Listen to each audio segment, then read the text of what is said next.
Al fin. Gracias. Esto parece el lobby de REST que está boicoteando la charla de GraphQL. Bueno, vamos a empezar rápido, creo que voy ya tarde, 5 minutos, y tengo bastante contenido que contaros. Vale, me presento rápidamente, me llamo Chema, trabajo de lead, Android Tip Lead en Jovan Talent, desarrollando aplicaciones en Android. De vez en cuando escribo algún post en GenBeta y cuando me dejan en Sataka. Y bueno, ahí tenéis mi Twitter en la que cuento mucho más cosas de lo que estoy haciendo, ¿vale? Durbon. Os voy a hacer un pequeño spoiler de la charla con esta frase que al final, cuando a todo el mundo le explico GraphQL, se quedan con esto. Al final es un lenguaje mucho más flexible de lo que estamos utilizando. Por ejemplo, REST. No lo quiero criticar REST. En la primera charla que di sobre este tema, un poco por marketing, empecé a decir que REST estaba muerto. Me parece una muy mala práctica decir que una tecnología está muerta y me arrepiento de ello. Y ahora vamos a hacer un repaso de REST a GraphQL. Y el motivo principalmente es porque cada tecnología solventa una solución, ¿vale? GraphQL, lo que os voy a contar, solventa algunas soluciones y REST, por supuesto, solventa otras soluciones y seguirá vivo por mucho tiempo. Vale, la agenda. No sé, de aquí, ¿todo el mundo conoce REST? Sí, ¿no? Y os habéis tenido que pegar con APIs REST y REST, ¿vale? Bueno, pues la agenda es eso. Vamos a repasar algunos puntos, digamos, de lo que nos atan con REST y luego os voy a explicar, bajo mi experiencia profesional, trabajando en equipos de producto, cómo utilizamos esas APIs y qué dolores habituales tenemos con ellas. Y luego, GraphQL. Os voy a hacer un recorrido muy sencillito de la especificación, os voy a poner algunos ejemplos, os voy a dejar el caramelo en la boca pensando todo lo fácil que es. Quiero ser claro, GraphQL es una tecnología que tiene una curva de aprendizaje muy guay cuando te lo explican y cuando estás trasteando con ella, pero luego más adelante, bueno, meterlo en nuestros clientes y backend y servicios cuesta un poquito, ¿vale? No os vayáis como que todo es maravilloso. Bueno, este chiste siempre me ha hecho mucha gracia, sobre todo porque me ha pasado habitualmente en alguna reunión en la que estamos definiendo alguna API o cuando estamos ahí picando una API y alguien ya empieza, tío, esto no lo debemos hacer, esto no es REST puro, nos estamos saltando esto, ya. Pero bueno, trabajando en equipos de productos, en lo que he estado, al final hemos tenido que levantar la mano y hacer cosas un poquito que se salen de REST. Y luego, bueno, lo que decía, no sé si aquí alguien de la sala podría levantar la mano y decir que hace un REST puro en sus APIs. Probablemente lo haya, no sé, no veo ninguna mano, pero hay gente que lo hace. De hecho, el año pasado creo que hubo una charla aquí en Codemotion muy buena, donde se explicaron todos los principios REST y probablemente se estén incumpliendo todos, ¿vale? Entonces vamos a revisar algunos de los principios. No voy a leer todo el RFC de REST, que es enorme, pero sí las 3 cositas con las que siempre estamos atados en todas las reuniones cuando decimos tenemos que definir una API o cuando la estamos desarrollando, ¿vale? La primera, REST está claramente ligado a los recursos que vamos a compartir, que vamos a exponer, y de esos recursos se fechean a través de una URI que estamos creando, única para ese recurso. Luego, se aprovecha muy bien de los verbos HTTP, se creó de la mano de HTTP y aquí tenemos los verbos más habituales, el get para obtener información, el post para escribirla, put actualizarla, patch para patchear algunos campos y el delete para borrar algún recurso, ¿vale? Yo creo que todos los conocéis hasta aquí, nada nuevo, ¿no? Y luego también, una de las cosas que también se nos olvida es el hipermedia. Los links están metidos dentro de los payload que nos ayudan a descubrir otros elementos. No es algo nuevo, de hecho viene en la especificación y mucha gente se ha aprovechado de eso para hacer aplicaciones. Sobre todo yo siempre lo he visto más para crawlear una API que para una experiencia real de un desarrollador. Bueno, con todos estos conceptos ya tenéis en la cabeza que REST, nada nuevo, todo lo que habéis utilizado hasta ahora. Tenemos un cliente, una página web con nuestros recursos, nuestros métodos y el servidor que al final resuelve como puede esas peticiones. Así que bueno, la pinta que suelen tener nuestras APIs, digamos que sería algo así, una colección de endpoints vagamente documentados o se pueden documentar, pero bueno, con esto nos serviría, ¿no? Podemos decir, bueno, pues quiero obtener un post, quiero obtener el listado de posts, sus comentarios, tal, y al final una API sencillita que es post, comentarios y demás, se convierte en todo esto con las combinaciones de todos los verbos. Y luego, bueno, esto es la pinta habitual, ¿no? Todas las APIs con las que trabajáis, pues, bueno, puede ser XML, pero vamos, estamos más en el camino ahora de JSON. Pues sería un payload así, realmente, pues con toda la información. Este es el payload de una API de Star Wars, pues que tengo la información de Luke Skywalker y lo que decía antes, remarcado en rojo, pues digamos los hyperlink. Como veis, cumple lo que es REST. Pues después de tener esto en la cabeza y haberlo refrescado un poco, voy a comentar un poco de mi experiencia profesional y un poco, quizá muy sesgada, de trabajar en dos startups de producto y tener que ir pivotando y hacer funcionalidades sprint a sprint e intentar ajustar las funcionalidades de una app de mobile a una API y viceversa. Los problemas empiezan aquí. Esto es un wireframe random, no es el wireframe de la aplicación de Joan Talent, de lo que estamos pivotando y lo que estamos cambiando, no os fijáis, no debéis hacer capturas tampoco, o sea, podéis, o sea, es de Google Imágenes. Pues al final el diseñador y la gente de producto nos presentan una serie de pantallas con un montón de información que ellos han ido viendo que el producto tiene sentido que se muestren en la aplicación. Ellos no conocen de bases de datos ni saben dónde se almacena esa información. Y al principio, cuando nos cuentan la idea, nos parece maravillosa, muy guay, el usuario va a estar súper feliz con los nuevos datos que va a poder consultar, pero lo que pasa es que cuando hacemos el kick-off, la gente de mobile, la gente de backend, digamos, enfrentados, unos pensando, ¿cuáles van a ser mis set point, qué tengo que cambiar? Tanto la gente de backend diciendo, bueno, esto no va a cumplir exactamente lo que estábamos viniendo a hacer, y la gente de móvil, pero ¿en serio tengo que hacer 14 llamadas para pintar un detalle porque la información la tenéis tan sesgada y no se puede juntar? Bueno, eso ocurre, ¿no? Entonces, cuando estamos haciendo peticiones, estos son los distintos escenarios. El escenario como optimista es hacer una única request. Perfecto, soy el cliente, hago una petición y el servidor me devuelve la información. Ahí, como podéis comprobar en la línea de tiempo, pues el tiempo de latencia del móvil es pequeña, es una petición. En otros casos, a lo mejor para construir una pantalla, siempre hablo desde mi perspectiva de móvil, ¿vale? Necesito 3 datos y están en 3 recursos distintos, con REST al final lo tengo que pedir, en el mejor de los casos, pues simultáneo, siempre que el thread de mi cliente me lo permita, ¿vale? Y lo recibo. Ahí ya veis cómo está aumentando un poco está aumentando la latencia. Y luego, en el caso, digamos, peor, que nos ha ocurrido, que muchas veces a lo mejor estamos en un listado y tenemos que ir al detalle, y el detalle tiene otro tipo de información y tenemos que hacer una petición extra cuando abrimos el detalle, al final nos dice nuestro CEO, ¿pero por qué del listado al detalle tarda tanto en cargarse? No, porque tengo que hacer otra petición. Esta es la explicación, que al final lo tenemos todos en recursos separados. ¿Vale? Es algo en general, suele ocurrir. Luego también, cuánta información estamos malgastando en nuestras aplicaciones móviles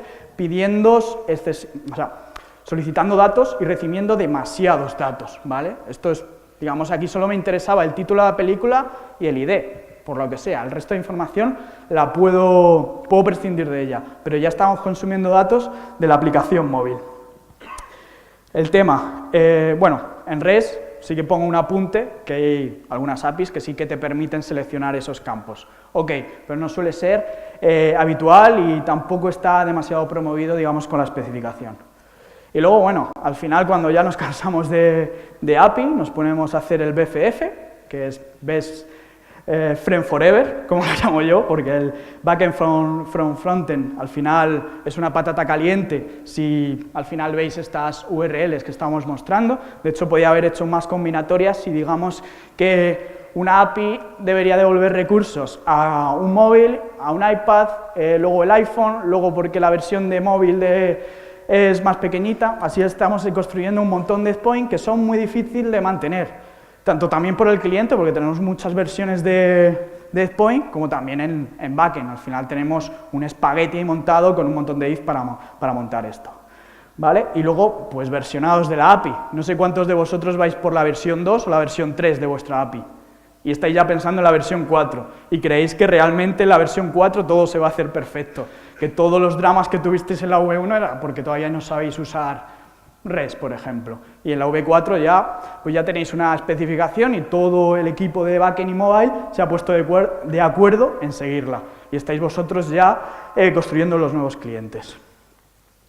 Al final, bueno, resumiendo, ya lo he ido diciendo en algunas pinceladas, ya os digo, es una opinión sesgada y estoy contando un poco mis dolores de cabeza con REST, que creo que en otros entornos sí que cumple su función, al final de compartir información máquina a máquina, no entre desarrolladores, ¿vale? Al final, la mayoría de las API REST creo que no son API REST, son APIs que nos construimos nosotros pensando que estamos haciendo REST y ya empezamos a levantar la mano y es ahí donde se empiezan a complicar las cosas.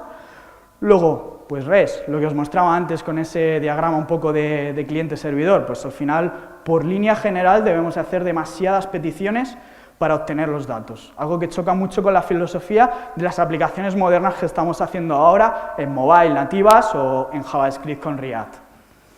Y luego, bueno, pues la información que malgastamos al pedir demasiados datos. Y luego, bueno, no lo he comentado, pero luego documentar una API REST es un dolor y REST como tal no lo probé. Sí que hay Swagger, JSON esquema y todo eso, pero como tal no viene construida en la especificación, ¿vale? Y bueno, sin hablar de que está muy pobremente tipada. Nunca sabes lo que te llega en un payload o de qué tipo es ese dato, si es obligatorio o no. Pues llegamos a GraphQL, ¿vale? Que parece el santo grial, que lo es en cierta forma y no lo es, ¿vale? Quizá nos empiece a complicar la vida, pero sí que ya nos va dando algunas cosas de flexibilizar la forma en la que trabajamos. A ver, GraphQL, yo creo que este año, no sé si desde que empecé a preparar la charla que di en el TechFest y hasta ahora, estoy como más metido en el mundo de GraphQL y veo mucha información, creo que este año es como el boom de GraphQL, muchas empresas ya se están uniendo, pero realmente GraphQL no es nueva. No es nueva, pero es mentira. O sea, realmente Facebook empezó a trabajar en esto en el 2012, como un proyecto interno. Y hasta creo que el 2015, hace 2 años, no lo publicó open source, que es lo importante. Realmente que una empresa, rollo Facebook, esté trabajando en algo internamente, no me convence a que, claro, ellos llevan 5 años trabajando, estará bien. No. Han ido evolucionando y ellos, de hecho, tienen charlas muy buenas de cómo se han ido dando cabezazos con lo que al principio pensaron y lo han ido afinando, ¿vale? Pero eso es lo bueno también, no es algo que haya salido este año y ¡boom!, el hype de todos hablamos sobre GraphQL ahora, sino que se ha ido madurando y en una empresa de producto bastante grande. Quizá no lleguemos a hacer las cosas que hacen ellos, pero más o menos nos puede encajar, ¿vale? Bueno, esta foto es bastante inspiradora, de hecho viene en un post que escribió Lee Byron, uno de los creadores de GraphQL. Se supone que aquí está el equipo de infraestructura de Facebook, en la que, digamos, están pensando cómo trabajar mejor. No sé si os sabéis el cuento de tengo que cortar queso, pero no puedo parar a afilar el cuchillo de queso, que son nuestras herramientas. Eso es lo que nos pasa como desarrolladores. A veces nos estamos chocando siempre con los mismos problemas, pero no nos paramos a pensar que hay otras soluciones que los puedan arreglar. Pues en este caso, ellos se dieron cuenta que API REST o HTML híbridas no funcionaba con su aplicación de Facebook. Y bueno, creo que leí el otro día o ayer algo de las fanfarrias de Facebook haciéndonos convencer de usar GraphQL y realmente GraphQL ahora está muerto porque hay otras cosas. Pues realmente Facebook no es realmente el que está impulsando esto. Ellos lo utilizan, de hecho, no han publicado la especificación, pero hay muchos clientes que son otras empresas como las que veis aquí, como Yelp, como Shopify, muy potente en el tema de GraphQL, Twitter, GitHub. De hecho, GitHub y Yelp tienen una API GraphQL pública. De hecho, GitHub publicó un post explicando por qué habían pasado a GraphQL. Y en su modelo de negocio les funciona y tiene muchísimo sentido para poder utilizarlo. Y lo apoyan como una plataforma open source. No está Facebook solo, sí que es el patrón de GraphQL, pero hay muchas empresas que están apoyándolos y se están encontrando con problemas de producto que probablemente nosotros, cuando nos pongamos a hacerlo, nos encontraremos y daremos gracias a que Shopify ya se ha pegado con eso y ha publicado una librería open source y la podemos utilizar en el lenguaje probablemente que estamos utilizando. Una confusión habitual de GraphQL es ligarla a bases de datos. No es nada de NoSQL, ni MongoDB, ni nada. GraphQL es una especificación, es algo, un lenguaje humanizado para que desarrolladores de mobile y de backend podamos hablar entre nosotros. Aquí tenéis la definición más ortodoxa de GraphQL. Es un query language diseñado para construir aplicaciones de clientes y proveernos una sintaxis intuitiva y un sistema que describa, importante, los requerimientos que yo quiero como cliente, las interacciones y el backend proveerme lo que tengo disponible, de una forma fácil y dentro del lenguaje. En contraposición a REST, GraphQL dice que todo sea un único endpoint. Por lo general, barra GraphQL, aunque por supuesto está abierto, ¿vale? Pero todas las peticiones, y el ejemplo que voy a hacer, está tirando sobre un nuevo endpoint. Ya no vamos a tener que preocupar a abrir nuevos endpoints y abrir nuevos mapeos y lo que sea. Vale. Esto sería, si os acordáis de la slide que os enseñé antes, que era de REST, esta sería más o menos la mente que tendríamos que tener para utilizar GraphQL. En RSL tenemos lo mismo, un cliente, y en el primer punto tenemos la query que vamos a hacer. Ahora os contaré un poco la sintaxis y os voy a dar algunas pinceladas. Y luego los nodos que forman, digamos, nuestros recursos. Es otra idea que tenéis que empezar a tener en la cabeza. Ya no son recursos tan separados, aunque REST realmente los recursos sí que estaban enlazados a través de IDEs y tal, pero aquí ya estamos pensando en un nodo, en un grafo en el que podemos ver cómo interaccionan entre ellos y cómo podemos obtener esa información. Y nada, el servidor sigue siendo el mismo. Al final, el código que ya tenemos, nuestra lógica de negocio, va a ser la misma. Estamos poniendo una capa, como REST, pero una capa GraphQL, ¿vale? Recordar esto ahora con los ejemplos, ¿vale? Este es un ejemplo muy básico de una query sencillita. Por ejemplo, tengo la query y tengo una operación que podría ser el endpoint, el /me habitual de quién es el que está logueado en el sistema. Pues aquí, pues en este caso, el me está diciendo pues quién soy yo y quién es su nombre. Realizamos la petición y estamos obteniendo exactamente yo lo que he preguntado. ¿Quién eres y cuál es tu nombre? En este caso yo, mi Twitter de Durban. Otra query muy habitual en aplicaciones pues puede ser esta. Tenemos una operación, una query, que es el speaker, al que le podemos pasar argumentos, el argumento 27.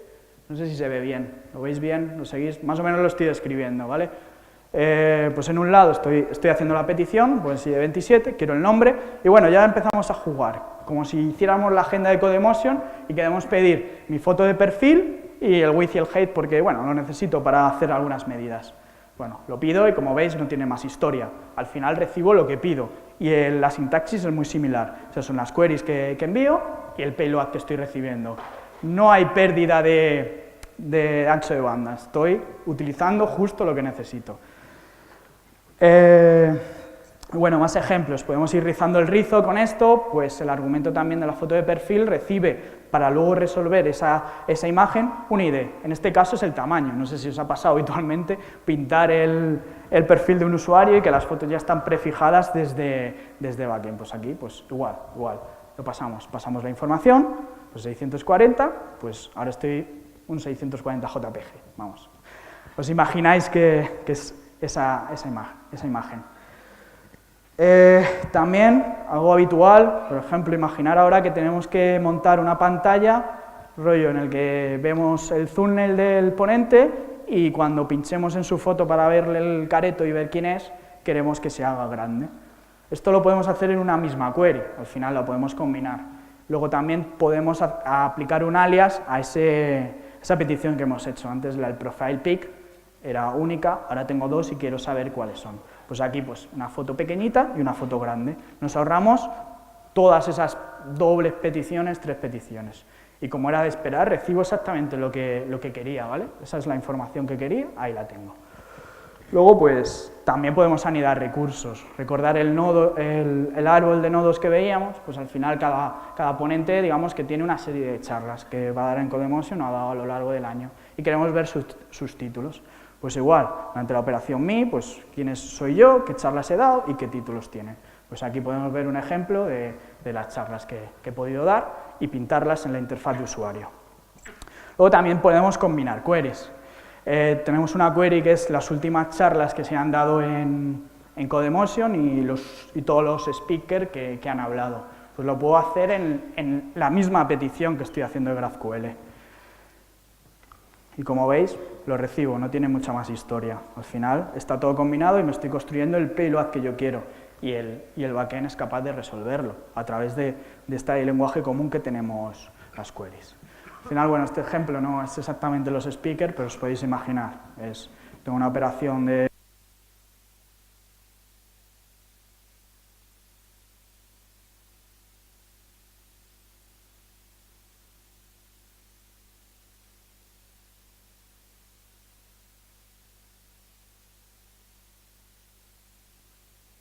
¿Me escucháis con este?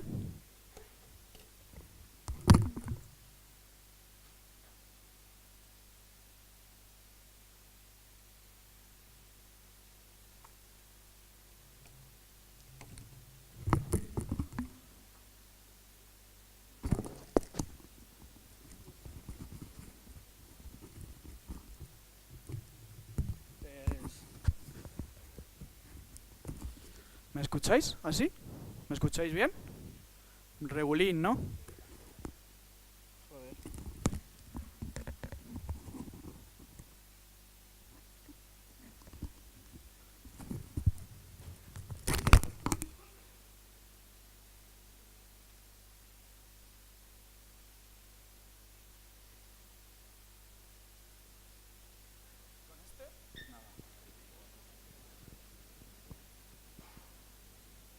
¿Me escucháis? Sí.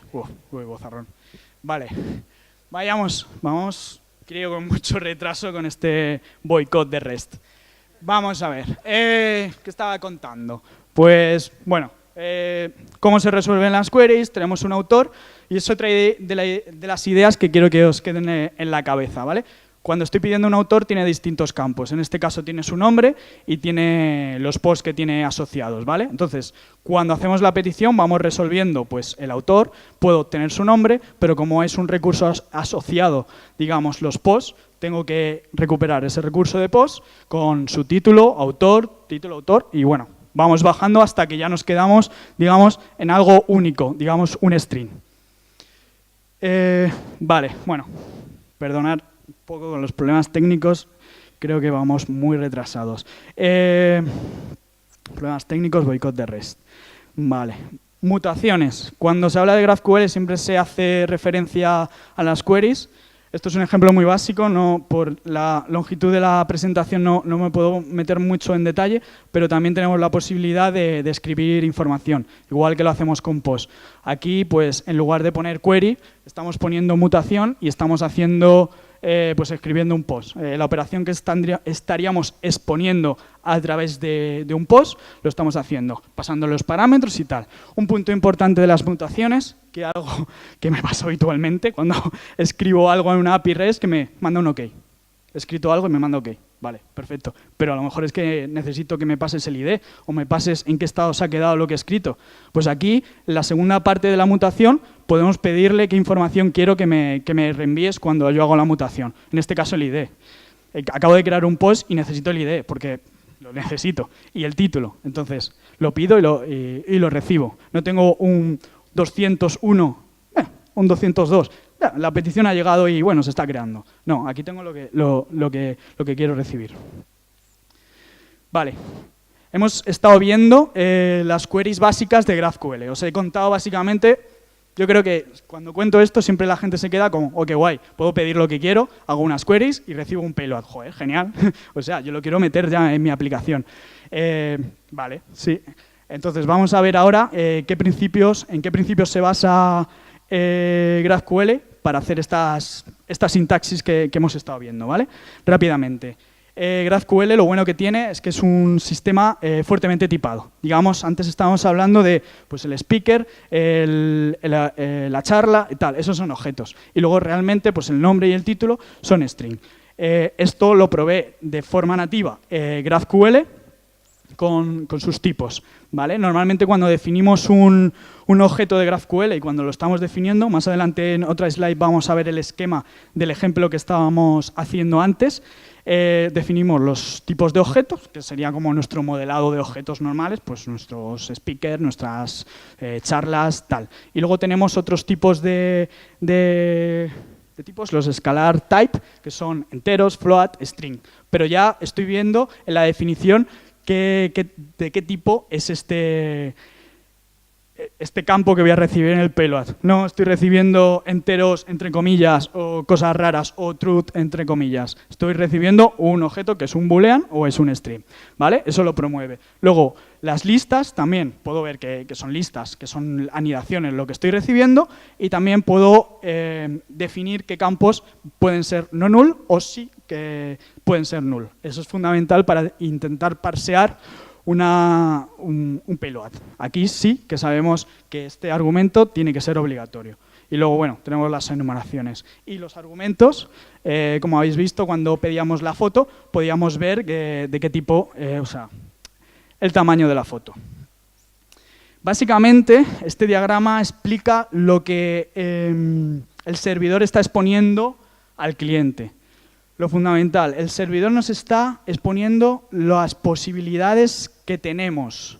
O sea, yo te expongo una serie de datos y tú me vas a hacer una petición, tus requisitos de lo que quieres obtener. Si el servidor me expone que tengo un listado de speaker a los que les puedo preguntar su nombre, sus charlas, su foto, pues el cliente puede hacerlo a través de las queries que hemos visto anteriormente.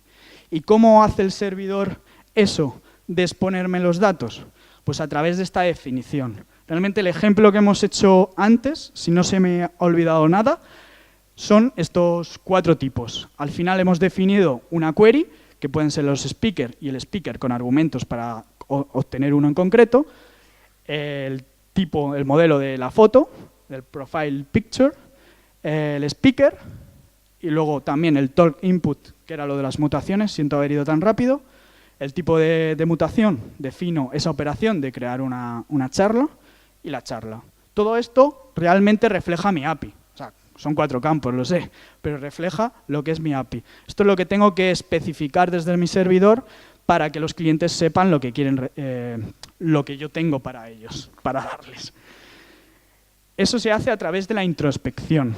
Nosotros creamos el esquema, lo podemos crear en cualquiera de los lenguajes, que ahora luego os contaré al final, pero una vez creado, la introspección es la forma en la que el servidor y las tools de los desarrolladores pueden saber qué datos tengo disponible y puedo intentar trastear con ellos. Esto es una query que podemos hacer, son queries internas, no forman parte de nuestra API, pero ya están por defecto, en las que podríamos intentar pedir la definición de lo que es un speaker. O sea, si ya veis, ya tenemos una documentación, digamos. Ya estoy diciendo, pues, oye, el speaker, cuál es su campo y la descripción. O sea, es obvio, el speaker de la charla, ¿no? Pero ya la propia API nos lo está documentando. No tenemos que ir a una wiki desactualizada, a un Swagger que hace semanas que Zig CI ha dicho que Nanai, cosas así. Y luego, está repetida. Y luego, bueno, esta es una query ya más general que podemos obtener del servidor y nos daría toda la información. Esto lo vamos a utilizar de forma, o sea, nosotros mismos no, pero sí que lo utilizan las herramientas como GraphQL, que nos provee la documentación ya de forma estándar y jerarquizada. Esto es una herramienta muy extendida en la que la gente utiliza para ir descubriendo APIs. Ahora os enseñaré algún GIF en lo que se ve. Bueno, esta era justo. Aquí, con la API de GitHub, que por lo que os decía, si os ha molado GraphQL, os recomiendo que todos tendréis proyectos en GitHub y repositorios, trasteéis con la API de GraphQL, intentéis recoger vuestros repositorios, autores, pull requests y podéis ir trasteando y viendo algunos de los conceptos que os he dicho. Básicamente es muy intuitiva y podéis ver ahí cómo hacer las peticiones. Pues aquí es un poco un... ¿Se ve bien? Bueno, regulín. Se ve ahí como puedo estar navegando por la documentación y en el otro lado estaba haciendo las queries. Por ejemplo, ahí estaba tirando pues, queries para saber los pull requests de mi equipo para hacer una aplicación sencillita. Sí, ahí sale Aracen, el que más pull requests hace. Bueno, y lo de la introspección nos vale para esto. Esto es Atom con un plugin y al final estoy construyendo, no sé si se ve bien, aquí la query, bueno, un fragmento, que no lo he explicado en esta charla, pero bueno, es una query más vitaminizada y lo estoy escribiendo aquí y, bueno, por detrás el Atom se está conectando con mi servidor y le está diciendo, oye, esto está fallando, te estás poniendo algo que está mal. Entonces, a la hora de desarrollar ya no tenemos los típicos problemas de estar construyendo un payload confuso. Aquí también nos podemos basar en eso, en la introspección y en las queries para generar el código. Ya se acabaron un poco lo que tener que estar parseando a mano un JSON a través de retrofit y poniendo sus anotaciones. Aquí, digamos, pues tenemos la query y esto nos podrá generar el código. Bien o mal, están trabajando en bastantes librerías en las que el código está bastante chulo. Y luego, bueno, vamos a ver un poco la magia que hay por detrás de GraphQL de forma rápida. Tenemos aquí res, como veis, hacemos la petición a distintos endpoints y luego tenemos como la vista de GraphQL. Solo hacemos a un endpoint y al final esos recursos pues están ahí construidos. O sea, como os digo, lo podéis meter en una capa muy fina de vuestros servicios y seguir utilizando vuestra lógica de negocio que ya tenéis. Esto es, GraphQL se pone por encima de vuestro código existente, podéis intentar pasar algunos de vuestros endpoints de REST para ir probando con GraphQL, pero el resto de vuestro código, vuestra lógica de negocio, tiene que ser lo mismo. O sea, si lo hemos construido bien, tiene que ser lo mismo. Solo que tendremos que resolver esa información. Y aquí es donde viene un tema importante de GraphQL, porque GraphQL define por un lado la estructura, que eran los esquemas, y por otro lado ese comportamiento de cómo vamos a resolver esos datos que estamos pidiendo. Y ahí es donde, por ejemplo, REST lo intenta coger con pinzas. Aquí está muy claramente diferenciado lo que es la estructura de la implementación. Bueno, esto aquí nos repetimos con los grafos. Lo más importante para obtener datos en GraphQL es la función resolver. Esa función es al final la culpable de que podamos dar los datos al cliente. O sea, nos están haciendo una petición que quiere saber quién soy, pues ese resolver tendrá que tener un contexto de que el usuario que está logado está encima del escenario y lo puedo resolver y puedo enviar esa información. O que puedo propagar la información de los argumentos del ID para resolverlo. Aquí se ve, aunque no me gustan las presentaciones con código porque se siguen un poco mal, pero bueno, lo voy a explicar un poco de palabra. El primer punto es la query que estamos haciendo, muy sencillita, que es un usuario, que le estoy pasando un ID y quiero recibir un ID y un nombre. Eso llega al servidor. Y la magia de los resolver va a intentar poder devolver desde backend al cliente esa información. Entonces, digamos que vamos por paso. Sintácticamente analizamos que la query es correcta y de ahí extraemos información. ¿Qué tenemos? Un argumento que es ABC y puedo fetchear el usuario. Digamos, esto es un código JavaScript. Fechamos el usuario y prepasamos el argumento. En ese primer resolver ya hemos obtenido el primer objeto de mi petición, el usuario. En el siguiente paso, ¿qué me estaban pidiendo? Me estaban pidiendo el nombre, me estaban pidiendo el ID y el nombre, ¿verdad? Pues aquí ya podemos decir, bueno, el contexto, el padre del anterior resolver ya me ha obtenido esa información, pues tengo parent ID y parent name. Y todo eso lo puedo devolver. Eso es un poco un resolver muy sencillito, pero realmente es la complicación de introducir GraphQL en el servidor.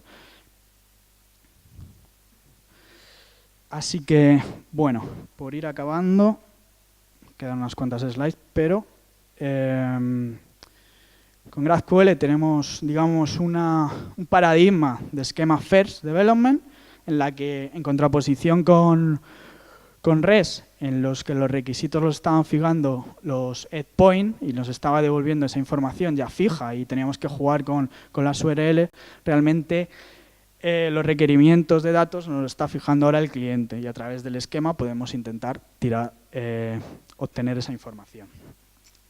Y bueno, al tener un esquema First Development, lo que podemos hacer es que en esa reunión en la que hablábamos antes, en la que desarrolladores de móvil y backend se estaban poniendo de acuerdo para saber qué API vamos a utilizar, ese esquema se puede moquear y se puede moquear fácil con esa especificación de todo lo que estamos viendo de tipos y me puedo hacer un mock web server y tirar sobre ello.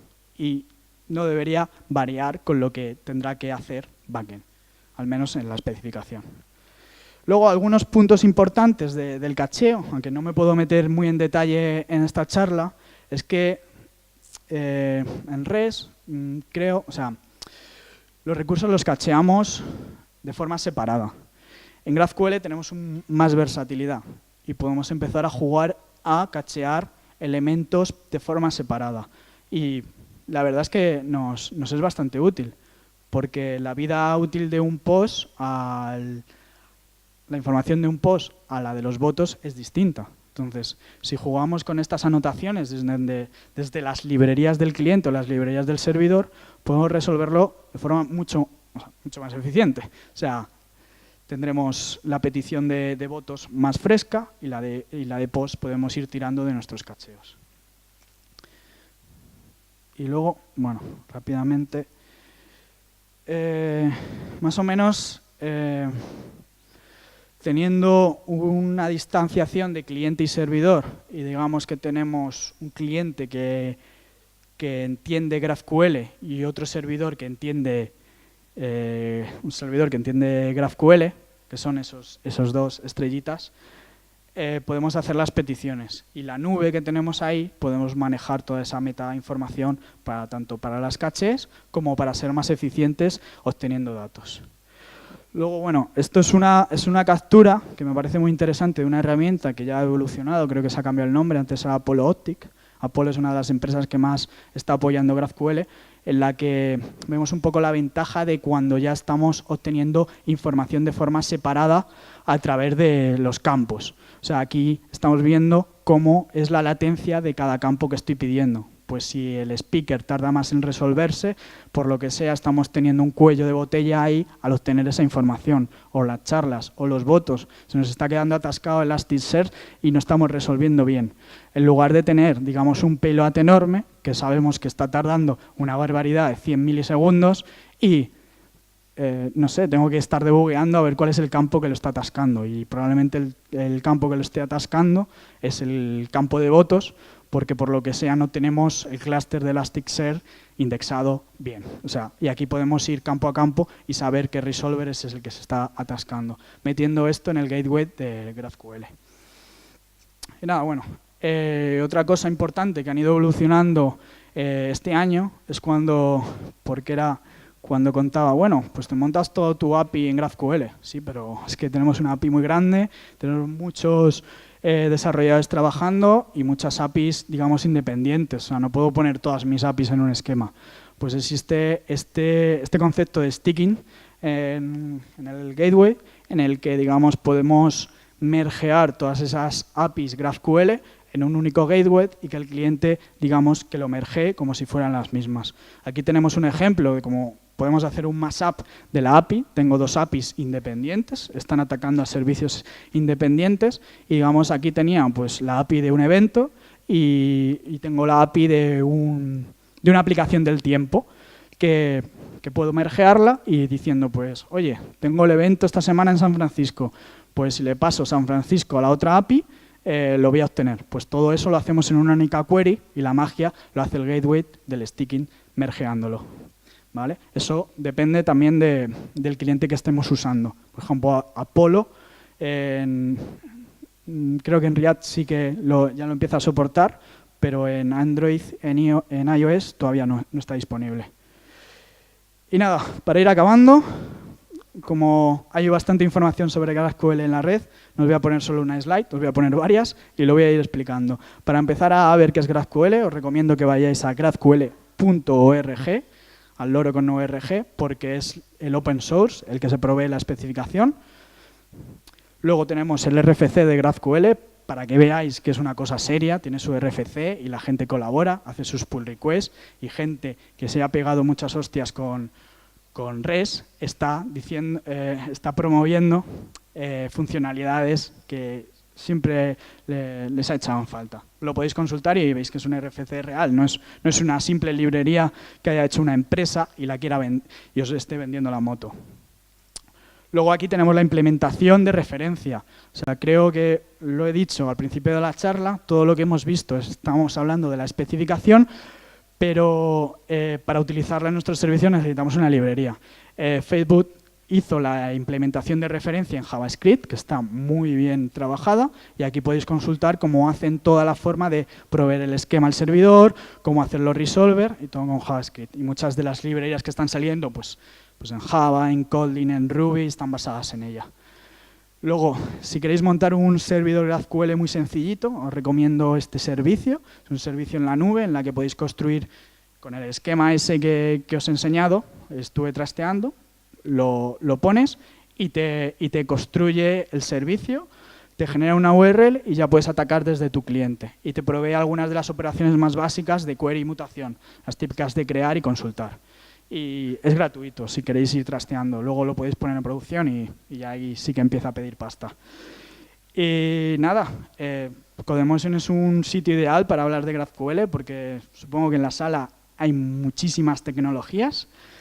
Pues podéis utilizar GraphQL en la mayoría de los lenguajes. JavaScript sigue siendo el primero, el que más impulso le está dando, sobre todo con React.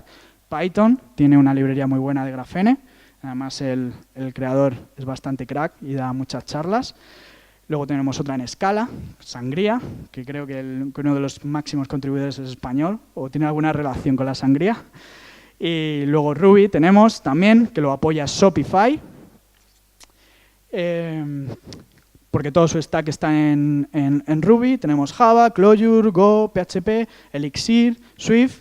Incluso faltaría Kotlin, que hay muchas librerías que están en el entorno de la JVM también apoyando GraphQL. Luego en clientes de librería, no sé, supongo que hay gente que ya está empezando a usar Relay o estabais usando Redux, pues con Relay podéis hacer las peticiones a GraphQL de forma más nativa y construir vuestras vistas y componentes trayendo esa información. Y desde nativo podemos utilizar Apollo. Apollo, la compañía, lo está impulsando, son proyectos open source y, por ejemplo, en la de Android que he seguido más, la evolución, los pull requests, hay gente de Airbnb que está apoyándola, hay gente también del New York Times, y hay una charla muy buena de la DroidCon explicando cómo pasaron su aplicación a GraphQL y hay contribuciones cada semana. Luego, bueno, esto es Apollo, la compañía que os decía. Y luego, algunas APIs para trastear. Si os ha molado la charla, os digo que miréis la de GitHub, que está muy bien construida. La de Yelp, podéis hacer una aplicación sencillita buscando negocios aquí cerca y muy bien documentada. Y algunas así un poco más de ejemplo, la de Star Wars. Pero bueno, hasta que no empiecen las películas, pues no tiene mucho interés. Y luego, bueno, ahí tenemos el enlace de muchas APIs que hay más. ¿Beneficios así rápidos? Pues al final estamos acelerando el desarrollo desde el cliente, estamos pudiendo combinar queries y pudiendo seleccionar lo que queremos, lo habéis visto con los ejemplos. Tenemos una especificación con la que podemos hablar desarrollos de móvil y de backend de una forma muy sencilla, con lo de los esquemas. Y bueno, tenemos una separación muy clara entre la estructura y el comportamiento, algo que con REST pues no era tan fácil. Y nada, muchas gracias, siento que he ido un poquito más rápido.